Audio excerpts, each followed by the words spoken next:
Okay, we are recording. We are not live on YouTube for some reason. Okay, we can get. Wonderful.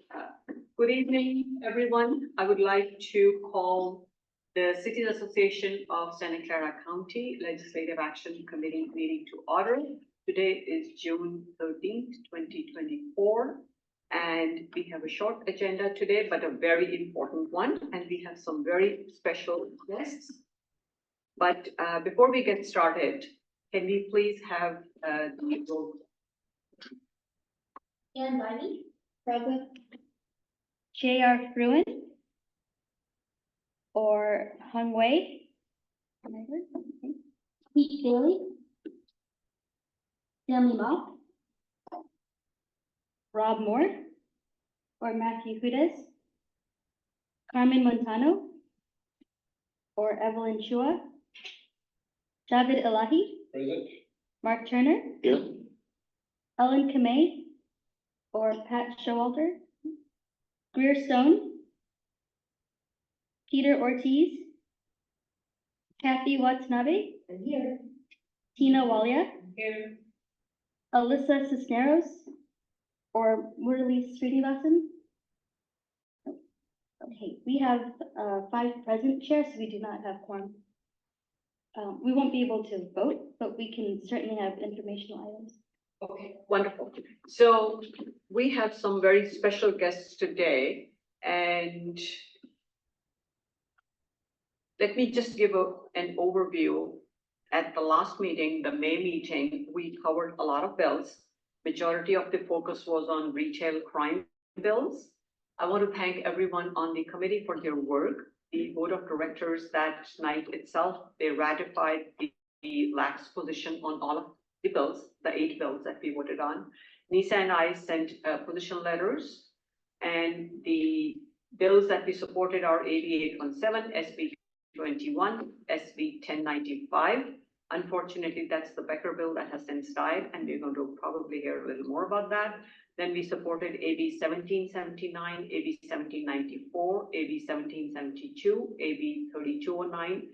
These last 4 ones are regarding crime, and we opposed SB 1037. And this summer, we plan to update our website with all the position letters. We have been a very active committee this year, and I couldn't have done it without the support of all of you.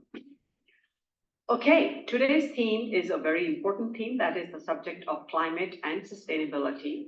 And we have 2 very special guests here with us today. After that, if we do get quorum, agenda item number 3, we are going to discuss a couple of bills. Since there is no 7 o'clock board of directors meeting today, even if we do vote on these 2 bills, the final vote will be taken for Cities Association position of support or oppose at the August board meeting. So if we don't get to that, I just want you to be aware where we are. Very quickly, 2 other quick things to get done. Any oral communications on non-agendized items, Shelley?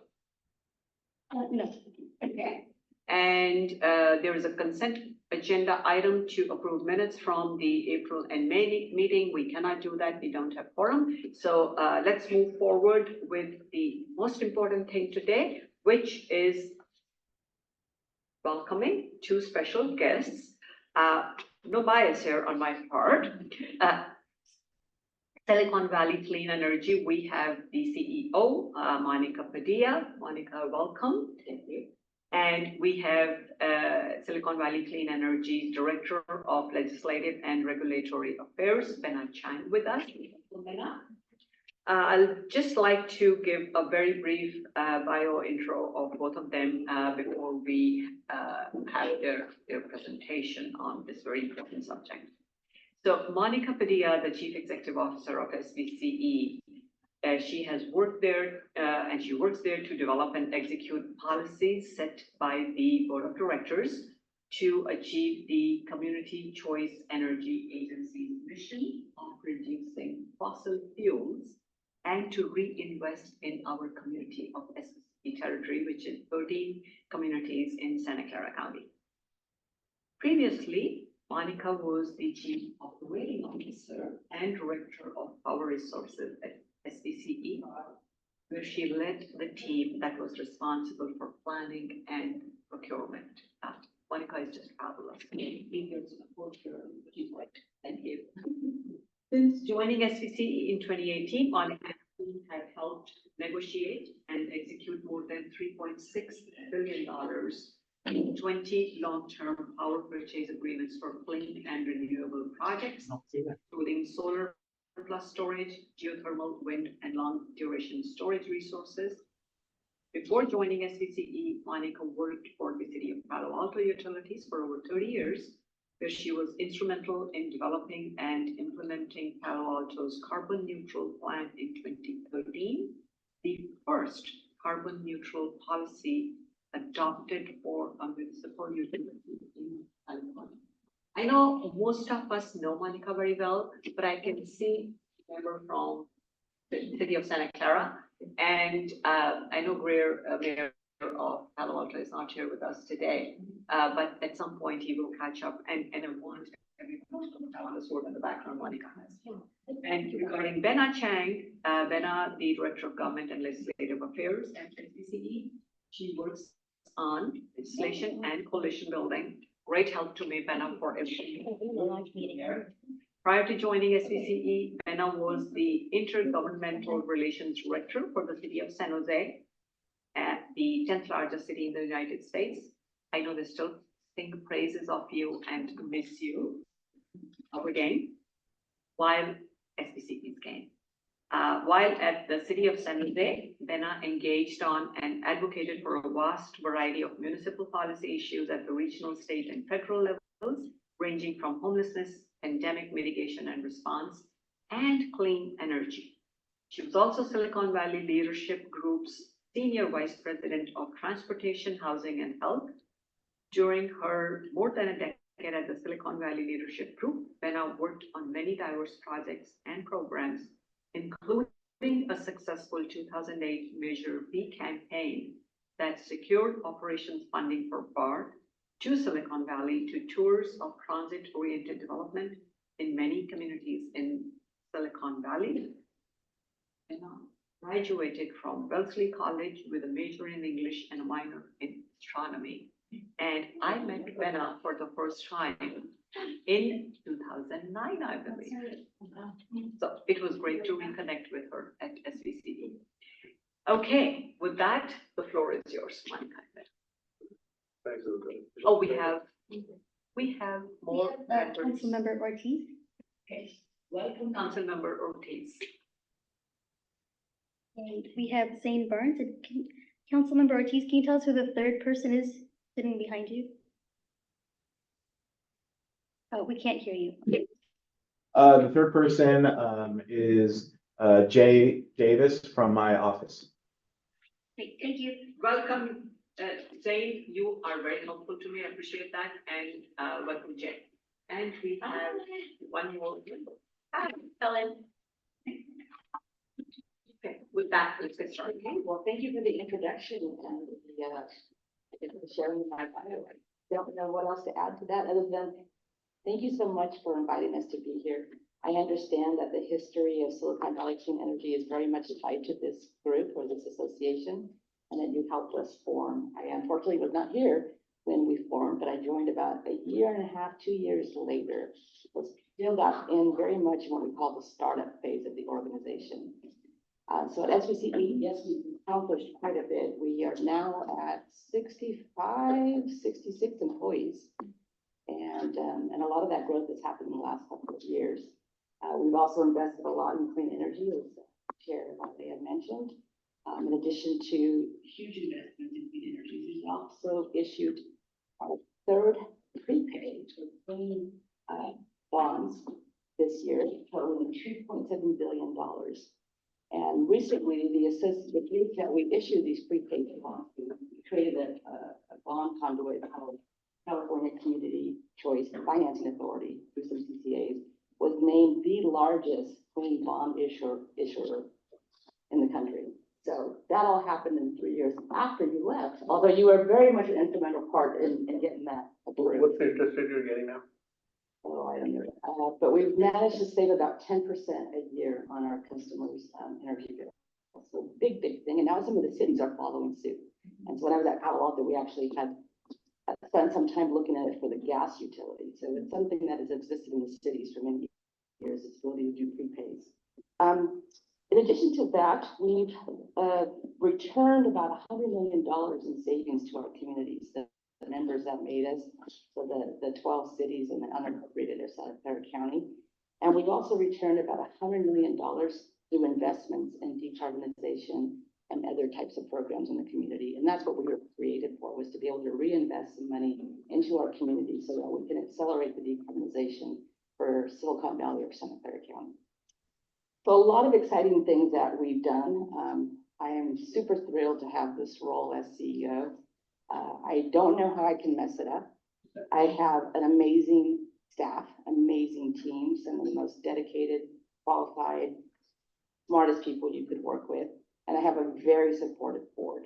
And so with those two things, the formula is pretty much established for me to be successful. Although the challenge we have, and it's a continuing challenge, is on the legislative and regulatory side. There's constantly legislative efforts, some help us, but a lot of them don't help us. And so we're constantly looking at those bills and those regulatory mandates that come following some of the bills and seeing how can we best advocate to make sure that we ensure our success so that our communities could meet their own climate goals as well. So Benna is amazing. And again, I can't fail with team, and Ben is one of them. So I'm going to pass it on to Ben to talk about this year's climate bills and energy bills. Thank you, Monica. So thank you so much, Chair, for inviting us to come and talk about climate and clean energy legislation for this year. I know that this historically has been something that the Cities Association cared a lot about. So really honored to be able to chat with you a little bit about what's going on. Next slide, shall we? So the big theme in Sacramento this year when it comes to energy and climate is really around energy affordability. So there's been a lot of conversation from the governor's office to legislative leadership about really high electricity bills and what the legislature can do to help solve some of those issues. So for example, both the Assembly and Senate have had these informational hearings to dig more deeply into the cost drivers of the bills and why they are so high. And the Public Advocate's Office actually brought up a couple of key drivers in this issue, including the wildfire mitigation investments that a lot of the IOUs, including PG, have been doing, the transmission distribution costs, and then also the rooftop solar subsidies. So the legislature has been trying to understand the root causes of what drives it and then coming up with solutions as well. Next slide. So the legislature introduced what I call a slew of bills to tackle affordability, but really they're focused on things that I would call around the edges, because this problem is a very multi-pronged, large, complex issue.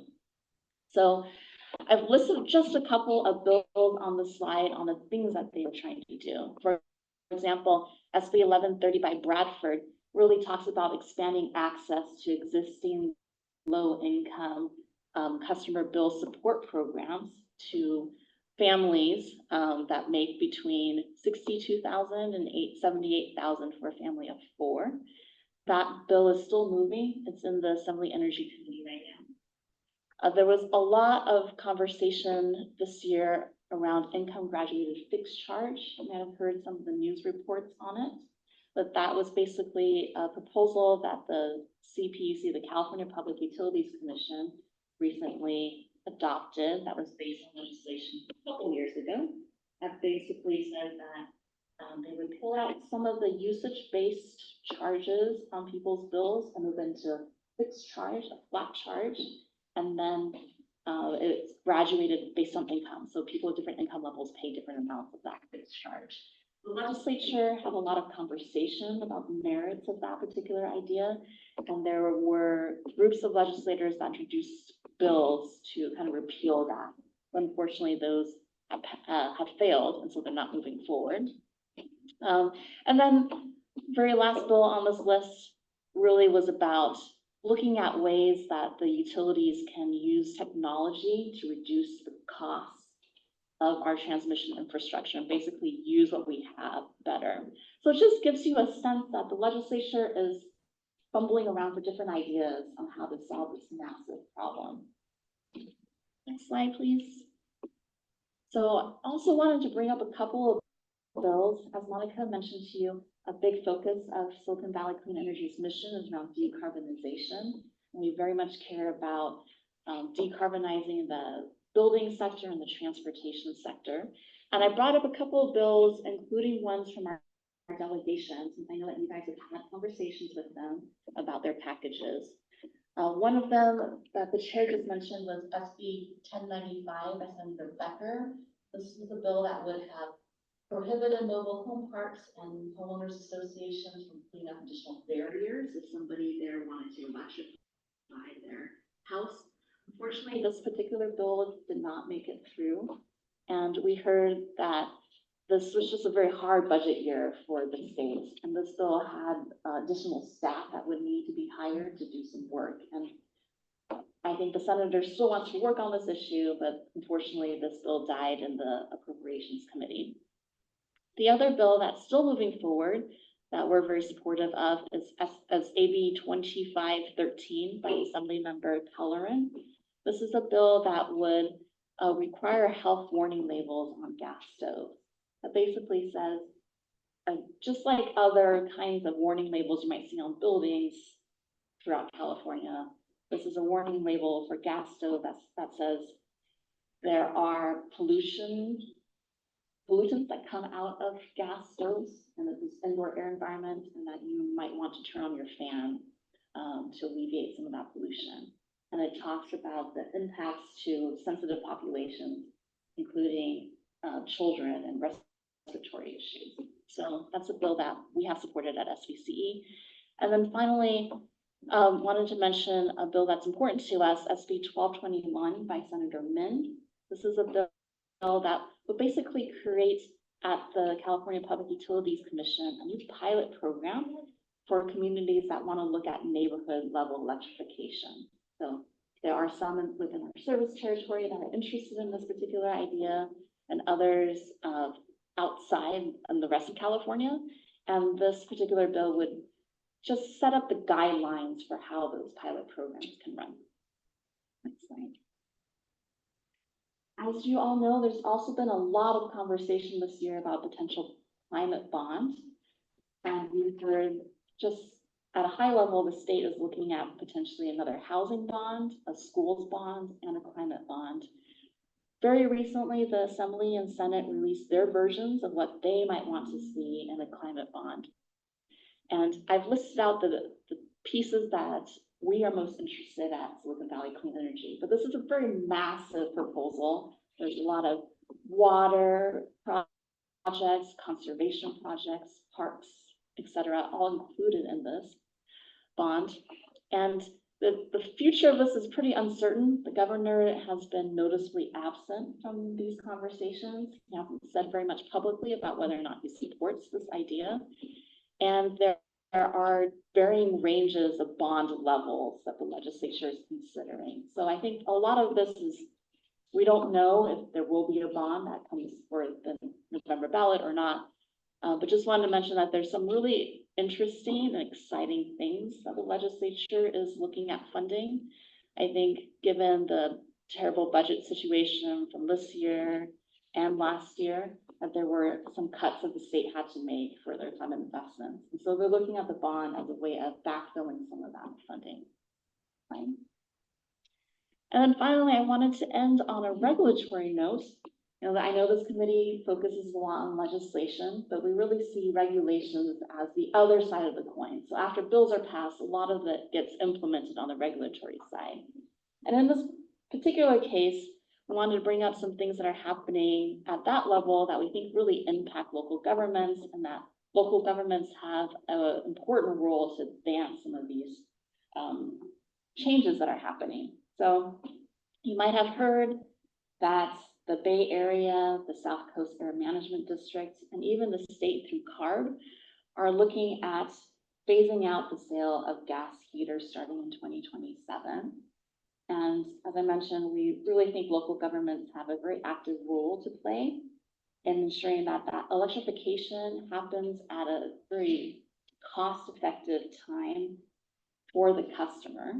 And a lot of you all are leaders in the space and adopting some policies to kind of smooth that transition, make the customer experience better for both your residents and your businesses. So we're just here to offer, SBCE cares a lot about this issue. We have a lot of programs and support that we have to help you guys assist your residents and businesses in making that transition. So for example, we have funding to support jurisdictions that want to streamline their heat pump permitting, for example, to update reach codes. And then of course we have a wide package of rebate and incentive programs to help customers directly make that switch as well. So with that, I'm happy to answer any questions that people might have. Thank you so much, Monica. I feel we don't have enough time to spend with you. But it's great to hear from you what's happening, Benna, in the space that affects all of us.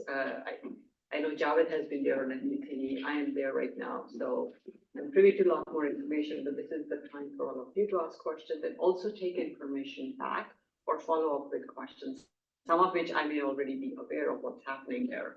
But it's impacting all the cities, and there's a lot of fabulous work that SVC in the last couple of years is trying to connect with each city so that we are streamlining a lot of things.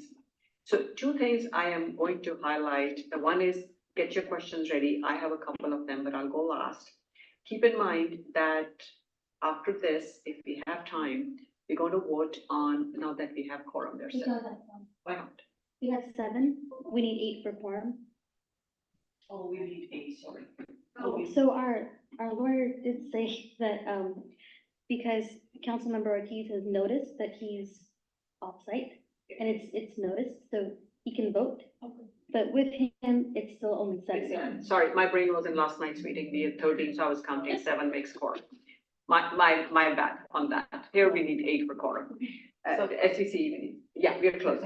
But if we get one more person, or in any case, next time if we vote, SB 1130 is on our agenda tonight that Benna talked about. That's Senator Bradford's bill. And AB 2513 is our Assembly Person Pellerin's bill. And if we don't vote tonight, just FYI to all of you, August last meeting, we are going to have Assemblymember Gail Pellerin present, as well as Carly Shelby, the Townsend Public Affairs lobbyist, specifically CDI related bills. So if we don't vote on Assembly bill, AB 2513 Pellerin's bill today, if you have questions, there's the person or ask Gail next time in person right. Questions? Yeah, I mean, I really appreciate it, and it's always been a pleasure working with you guys. I know you do an excellent job, levels. I was thinking of getting a heat pump for my house. I haven't gotten it yet, but this time the person who came around seemed pretty knowledgeable. So it looks like the contractors are starting to learn these things and come up with plans to do a proper bidding. Do you see a lot of that happening with heat pumps and other things being installed? Well, there's certainly a push in order to try to get the workforce ready, especially as this new rule, the backroom rule takes effect. We've been leading an effort with all of the other CPAs in the Bay Area, and certainly recently reached out to some of the cities in the Bay Area too, to see what we could do collectively to try to get the workforce ready. There's still some issues. There's still some, it's not very seamless. You have to bring in multiple people to install it, and it takes time. So we're trying to figure out a way to streamline that process so you only have to wait at home one day for a contractor to get everything done.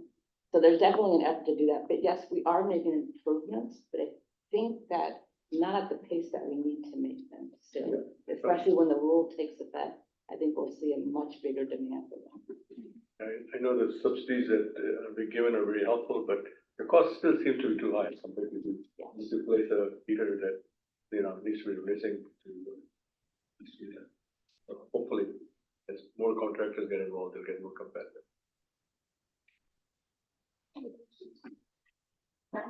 Ellen Kamei, City of Mountain View. I know you know all my colleagues probably. So I have a couple different questions, but first I wanted to ask kind of about the mandate piece and the phasing in. So I've noticed that there's been some communication that SBC has done about it, but it could be cost prohibitive for some of our residents. And so maybe you could share a little bit about maybe the communications, like the education component, I think is gonna be really important for our residents. I didn't know about some of these, and 2027, 2029 are around the corner. So maybe you could share like the education component and maybe what you're doing for those, maybe from our more kind of disenfranchised communities, or how you're able to kind of get them up to speed. I know some of there's rebates and subsidies that are being provided, but could you provide a little bit more color? I know that there's a lot of work you all do. And that we can share Yeah. for our communities. Yeah, again, this is a kind of a coordinated effort because it's hard for us to isolate just our service territory. So we're working with the other agencies in the area, and we're working very closely with BACMID on how we're going to communicate these big changes, these new rules throughout the Bay Area. And BACMID, or the staff at BACMID and the board, which I don't know if any of you are part of the board at BACMID or not, they're very much aware of some of the challenges to roll out this new rule. And so they want to put some safeguards in place so that this doesn't backfire on them, right? And they get revolt from everyone. And so included in that is, kind of certainly education, the workforce being a big part, working with the CCAs who have funds, who have dollars to provide additional rebates or incentives to those, especially those who can't afford to replace their water heater with a heat pump water heater. And then the other big thing that we're kind of concerned about is that there's perhaps not enough inventory of heat pump water heaters. And if that happens, people can't go days, people won't want to go days without hot water. And so creating a loaner program as well, so that if you have to wait a week or 2 weeks or whatever it takes for you to get your heat pump water heater and a contractor, having that in place temporarily. So that's one of the backstops. And then we also know that there's use cases, very specific places where it's going to be even more expensive than the typical retrofit or installation of a heat pump water heater. And how do we identify those? And the BACMID is not interested in creating car dots, right? Because this is a point of sale rule. And so they don't want to have car dots saying like, if you live in this type of home, or if you have this type of income, you're not subject to this rule. So they're trying to put whatever they can, working through the cities and again to to the CCAs, to identify those kind of unique situations and see how we might get ahead of it by maybe, again, providing more education and incentives to change out those water heaters. Yeah, but we do also care a lot about the disadvantaged communities that you mentioned. And I think, and I'll clarify, I think there's many different things that are coming down the pipeline. You could talk about like how we're moving away from gas vehicles. I think there's a lot of things. And so I'm kind of interested in the overall education component that SBC is leading so that we can share, because or are you translating, or those cities that have translation services can help you? That's kind of what I'm looking for a little bit more. That's very great to know specifically on the water heater part, but I think there's a lot. Yeah, definitely. Maybe after this meeting, we can send we have these social media toolkits on different programs that we do. We can maybe send it to Shally to send out to this entire group. Yeah, that's what I'm looking for. Yeah, absolutely. We need to share it with Yeah. us. And we do work with PIOs in the cities to get out information about our programs, but I think it's especially helpful for you guys as elected officials to push it out to your constituents. Sometimes I think that just raises the level of visibility on some of these programs. So I really appreciate that offer, and I'd love to follow up with Yeah, the other thing that's available is we have some funding that we set aside, $4 million for our member agencies that can be used for what we're calling policy experimentation and permit modernization. But those funds can be used for anything and we also have some other grant funding that can support what it is you need in your community to help decarbonize and get ready for these rules. I think it is important, and we work with your staff. It's gonna be, yeah, there are some other communities, I mean, we're fortunate that Silicon Valley is, you know, a much better in terms of socioeconomics than a lot of other communities in the Bay Area. And so we hear big concerns from like parts of East Bay Community Energy or AVA, and even parts of Sonoma Clean Power that has a lot of rural kind of, people who can't, who live in multifamily homes or are very disadvantaged. So they are very worried about the impact of this rule. And I think we have to work through these challenges and see where sometimes it's gonna be a hardship on some people, and we just wanna make sure that we're prepared for that. Isn't there, if I may jump in real quick, with that regards to those costs, I'm hearing from some of our community members talking about those who may be living in older homes. They may not be of a certain demographic, they just live in an older home. They can't afford it. So I don't know what their programs are available for those situations as well. But I think we're gonna see this across the board with older, first of all, older homes, and then you get disadvantaged people living in older homes, and then it's even compounded. And like in San Francisco, where they have no space between their homes, Yeah. that's another problem too, so. Well, we do have two direct install programs. Direct install is just a fancy word of we come in and do everything from soup to nuts. And we have two direct install programs. One has already launched, one is coming. One is on affordable multifamily. So that's 100% SCC will pay for the cost of all of that work. And then we also have a single family turnkey program as well. So if you are income qualified, we will pay for the cost of that. And if you are not income qualified, it's a concierge kind of service where you come to us and we'll do all the logistics and all of the thinking for you. Qualified means that, again, doesn't matter race, but whoever you are living in an older home, those costs are gonna be outrageous. And there would be no help available for those folks. Yeah. So that is going to be a challenge, yeah. Yeah, and again, BACMed is very aware of these challenges. We're trying to help prepare them for them, giving them more data, more information, more tools, coordinating ourselves. It's conceivable that they roll this out, and these things do surface, so they will. And what we don't want BACMed to do is to go back on the rules, right? And all of the cities that we've talked to so far through the CCAs are very supportive of the rules. And BACMed itself is very supportive of the rule. But I think that what they're looking for is an understanding of those outliers and those situations that are gonna cause backlash, so that we can, again, get ahead of it, either by setting them up beforehand to retrofit, providing the funds, education, the backups. I think we had a dinner a year ago or so with SBCE. Somebody from Los Gatos talked about they were looking into doing a conversion ahead of time, long before it would even be required. And they said they couldn't because the cost was $70,000. And this was not somebody who, that could be one of those kind of one-off things. I don't know that would be, we can't use that as, hey, everybody's gonna pay $70,000. That wouldn't be accurate. But you're gonna get into these tens of thousands of dollars, and people are gonna go. If I may, Mark, I am very glad you're bringing some of these points, and Ellen, you are. Just for a moment, wearing my SVCE board chair hat, what I can share with you is there is a wealth of information that Team SVCE is working on and constantly updating and changing in our executive committee meeting and in our board meeting and one-on-one.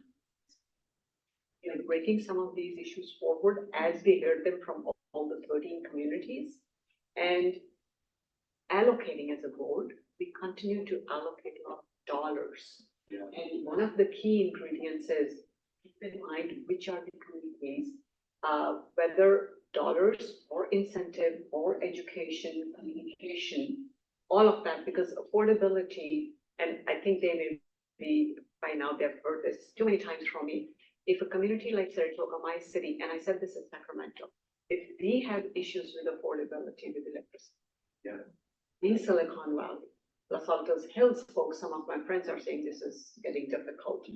There is a serious need for us to see whatever we can do better. Yeah, exactly. And so we hear you. Yeah. I'm just still doing that SEC thing, we hear you, but keep on sending more information. Absolutely, yeah.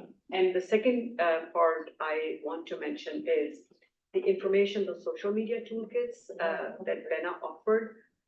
One part is, Sharon, can we send it, since you have a distribution list of all the council members of the 14 here, members of the Cities Association Senator. Can we, if you want, Shally can send it to all the council members. I can send it to Gilroy too, I have their, if you would like. Oh, right. Yes. Because Gilroy is I part of asked for that, yeah, that's right, yeah. So yeah, let's send it to all the 15 cities, because even if they are not SEC territory, you can, because it's coming from BACMed and CARB, it's going to impact all the cities. Does that make sense, or is that too much work? No, it's not too much work at all, it's, I have a spreadsheet on my laptop. Would you like to send it to the city managers, because they're the ones who kind of do the nuts and bolts of this? Yeah. We can maybe coordinate with you offline. Okay. Yeah, why don't you, when I work with Shally? Were most cities aware of the BACMed rules? It's not news to most. It shouldn't be. It shouldn't be. Send it to at least the members of the cities association also. Yeah, of course. All council members, I think is what Chair Walia was saying. I was saying send it to all council members. Not just, so we have a director of public power, so it would be better going to, like, our director. Yeah, SCP, yeah, Silicon Valley Power, yeah. You can work offline. I think if there is something specific, let's keep it simple for Shally. Yeah, but if there's some specific request, just send it to Shally later on, so she doesn't miss anything. But the key thing is all council members, all city managers. That's the 2 lists that she already has. Anything beyond that, please send her an email offline, and then she can work with that. And she can coordinate with SEC if they want, or they can send it to BACMed. That team, I cannot praise them enough. I really genuinely am saying that. It's fabulous, constantly trying to meet the needs, keeping in mind who are the residents and how can we continue to evolve to serve them better as new rules come into place. Okay, how are we doing time by Shally? I jumped into her question, so I don't know if you had more. No, I was just, the other question I had was about like the bond, I saw that the deadline, so I don't know if you, so that's two weeks. I know, Right? yeah. Okay. But when Sacramento wants to do things, we can do things really quickly. It's a question of will, really. And I think the governor's thinking about what happened with the most recent election, how hard the housing bond was to pass. I think the demographics and turnout might be slightly different for November. So I don't know if it's fair to compare the primary electorate to the November electorate. But I've heard that that's part of this thinking is their political appetite for something like this. So, yeah. That's right. That's right. Jonathan has a question, and I have a question that I know somebody is going to ask me on these 2 bills, so we'll go. Yeah, it's a question or a comment maybe. First of all, do you guys have a blurb or something that can be sent to the cities or put on next to? It basically says, these are the subsidies that are available for water heaters or heat pumps. Yeah. Where they can go to contact, then we can use that. We call them numbers. Huh? We call them objectives. We don't call them. Incentives or whatever. Yeah, okay. And just giving you the cost of the estimate that I got on my water heater was like $16,000 to replace the water heater. I'm sorry, to replace the gas heater, and the water heater was about $4,000 to replace that. And if you think about that, I mean, if I had to just replace the water heater with the gas heater, it would have been like $1,500. And my gas heater inside the house, that would also have been maybe a couple $1,000 in the most. It's quite a difference between $2,000 and $14,000. Then anything you want me to send around, just send it to me. Absolutely, I'll follow up with you, yeah. So one thing I want to quickly mention and share here is that the permitting streamlining, they are working with each of the member agencies right now. It's a very serious effort. It started, I think, sometime last year. It's an issue in my city. Small city, understaffed, people assume Central Valley is rich. Well, residents want it when they want to build these large, expensive homes. They can afford it, they are interested, but staff wasn't able to keep up. So ultimately, a few months down the road, residents would say, I've got to move forward with my house. I'm not gonna wait. So I saw a need, I brought it forward in some other cities. So they have been working on that. And right now they're working with each of the 13 communities, with the staff specifically to streamline that process, literally do something centrally, hand it over to them, again, customizing, tweaking and all of that. I wanted all of you to be aware of that. So if you have other ideas, bring them to my attention, send them to them, and they're really good. The other question I have is on SB 1130. I read this somewhere. Benna, is that in a way an unfunded mandate? I read something and I'm not clear. And the other question is, SVCE has not supported it yet, whereas CalCC has supported it. Yep. So the Family Electricity Rate Assistance Program, the FAIR program, is funded by public purpose dollars. So we all have a charge on our electricity bills that funds that particular pot. This will be an increase, is what your fiscal said is, right now, if your household is under 3 people, you cannot qualify. This hurts us in a very high cost of living area because the other low-income assistance program, CARE, has a $32,000 cutoff, or sorry, $62,000 cutoff for family of 4. We know that that is very, very low income in our service territory, right? Our 80% AMI rate is much higher than that, but you can qualify for subsidized affordable housing, right? So yes, Chair, there will be a financial impact, but some of the committee analysis shows that it will be fairly minor from expanding this particular program. And you're right that CalCC did support this bill, SBC has not. We very carefully choose which ones we support at SBCE. A lot of bills that make sense to join in with a larger coalition to push forward. You'll see that where we take positions, often on our delegation member bills, to tell them, hey, this is something that we want to support and to encourage you to continue doing it. Does not mean that SBC is not supportive, but it's sometimes helpful to join in with a larger group to push forward. Yep. The Berkeley case, how does that play in? Is that, I mean, the state is able to say, hey, we're moving forward, doesn't matter what the Berkeley case turned out to be. So in 2 years that, right, the state can say we're going forward? You mean in terms of the backnet rule or? No, the gas ban. Gas ban is what I'm talking about. Right, but isn't it up to every individual city to determine whether they're going to? Well, I think with that Berkeley case, every city cannot say you can't do gas.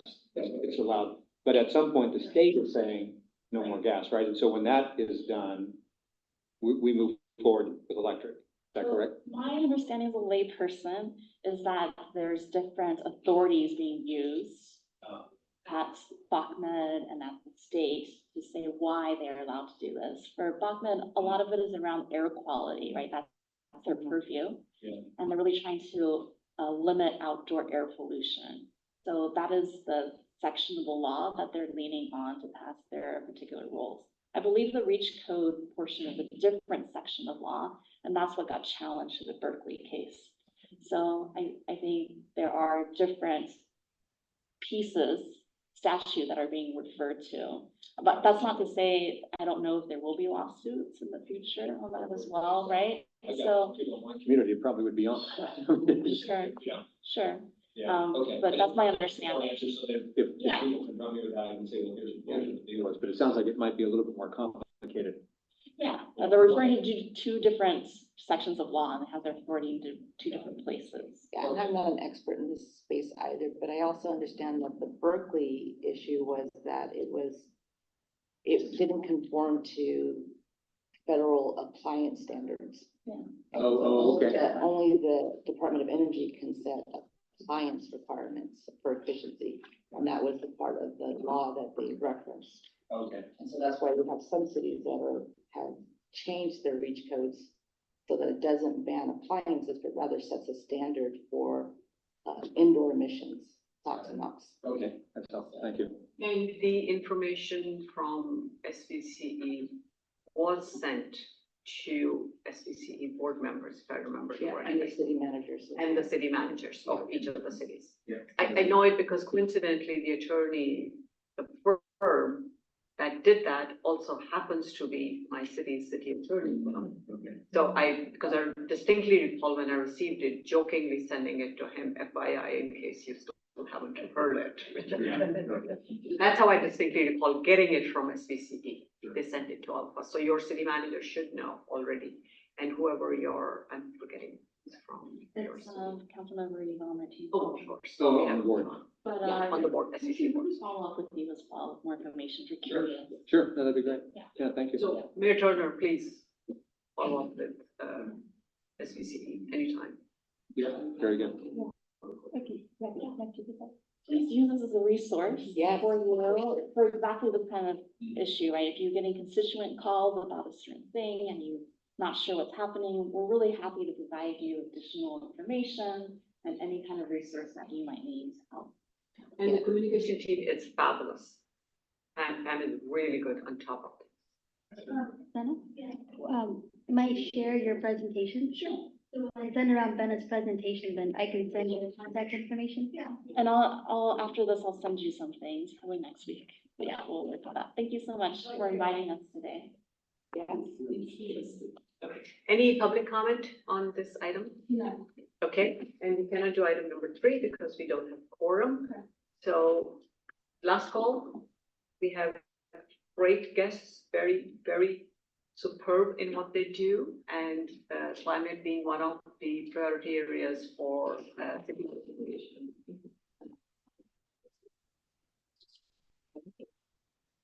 Thank you for making time. I know it's been a very busy week for you. Last night we had the board meeting, which went on a bit late, and you had an all hands, I believe, today, and then there's another thing this evening. Deeply appreciate the and I would request that you please get back to this as we start our summer event. Be networking soon, I think at 6:30. With that, the meeting is adjourned at 6:17. For those of you who don't believe it, you can just walk out this way. There's a back door into the grand opening. Okay. And you'll see the association front. So, thank you. Remote joining. Thank you, Councilmember Ortiz. Thank you. Thank you.